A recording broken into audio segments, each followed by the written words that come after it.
नमस्कार दोस्तों, स्वागत है आपके अपने इस यूट्यूब चैनल अंकित कोचिंग सेंटर में। आज के इस वीडियो में हम लोग देखेंगे जो क्लास 10th का आप लोगों का 25 फरवरी को जो आप लोग का एग्जाम होने वाला है ना, जो 25 फरवरी को आप लोग का जो है एसएसटी का एग्जाम होने वाला है सोशल साइंस का। उसका हम लोग जो है मोस्ट वीवीआई क्वेश्चन आपके पास लेके आ चुके हैं और ये 2 मार्क्स वाला क्वेश्चन है। ये जो है 2 नंबर वाला क्वेश्चन है और इससे आपको बहुत सारा क्वेश्चन आपको अपने एग्जाम में देखने के लिए मिलेगा। तो इस वीडियो को पूरा वॉच करें, ठीक है। तो देखिए, पहला नंबर क्वेश्चन क्या है।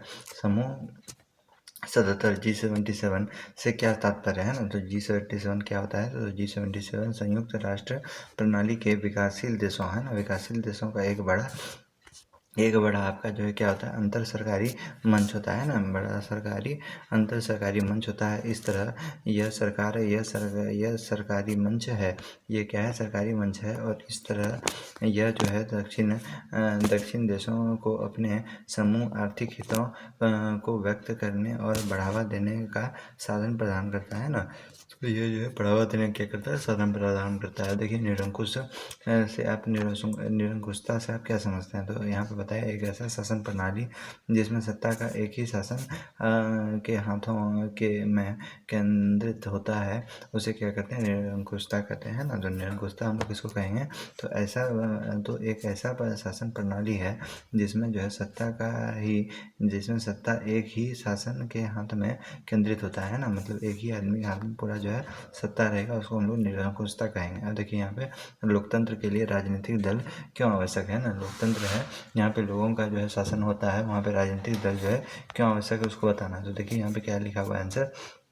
लोकतांत्रिक राजनीतिक व्यवस्था में राजनीतिक दलों का स्थान केंद्रीय अवधारणा के रूप में अत्यंत महत्वपूर्ण होता है ना। ये बहुत ज़्यादा महत्वपूर्ण होता है। राजनीतिक दल किसी सामाजिक व्यवस्था में शक्ति का वितरण और सत्ता के आकांक्षी व्यक्तियों एवं जो है समूहों का प्रतिनिधित्व करता है ना। वे परस्पर विरोधी हितों के सारणीकरण, फिर उसके बाद अनुशासन और जो है आपका समाजस्थ का प्रमुख साधन रहता है ना। तो ये इसका आंसर हो गया। आप देखिए, यहाँ पे आपका जो है संसाधन से आप क्या समझते हैं। देखिए, संसाधन क्या होता है कि जो आपका ज़रूरत का चीज़ को पूरा करे है ना, ऐसी चीज़ जो हमारे ज़रूरत को पूरा करने में हमारी मदद करे है ना। लिख दीजिएगा, हमारी मदद करे, उसे हम लोग क्या कहते हैं, संसाधन कहते हैं। उसे हम लोग क्या कहेंगे, संसाधन। नेक्स्ट क्वेश्चन देखिए क्या लिखा हुआ है कि मानव संसाधन में आय क्या देखिए, आय क्या समझाते हैं। मानव संसाधन में जो है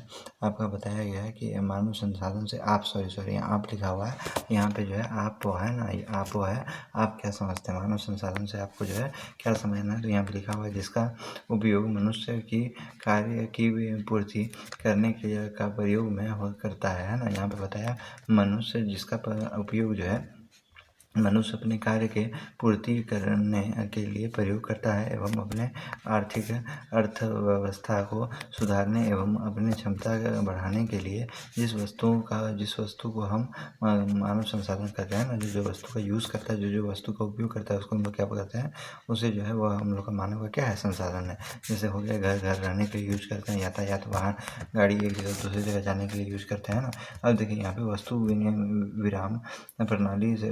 विराम प्रणाली से के मुख्य कठिनाई क्या है। तो मुख्य कठिनाई आपका देखिए निम्न है।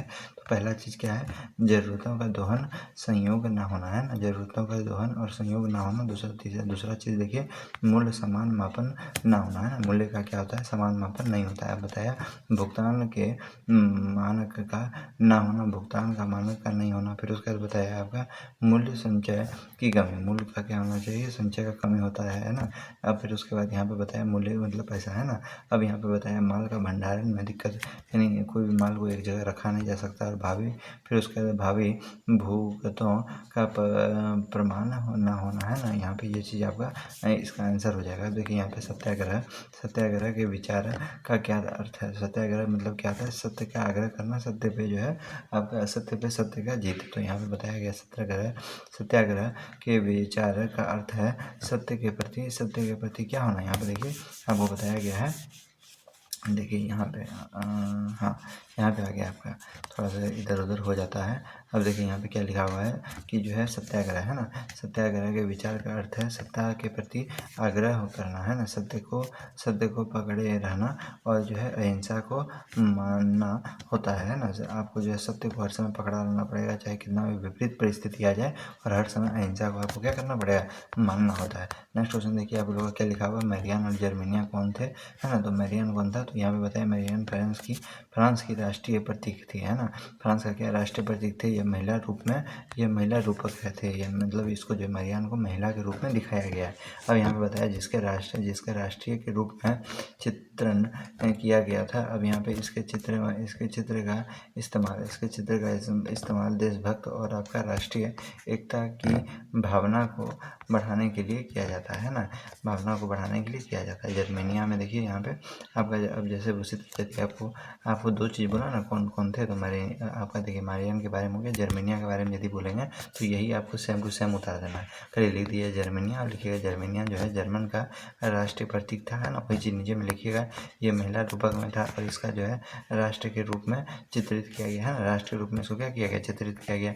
अब देखिए इसके चित्र का आपका इस्तेमाल देशभक्ति और आपका राष्ट्रीय एकता को भावना को बढ़ाने के लिए किया गया। देखिए दोनों का आंसर एक ही है, लेकिन थोड़ा सा जहाँ पे मारियन है वहाँ पे जर्मेनिया लिख दीजिएगा और फ्रांस की जगह जर्मन लिख दीजिएगा, है ना, और आपका सेम टू सेम आंसर हो जाएगा। तो ये आप लोग का 2 नंबर वाला क्वेश्चन था। उम्मीद करते हैं कि वीडियो पसंद आएगा। मिलते हैं नेक्स्ट वीडियो में। जय हिंद।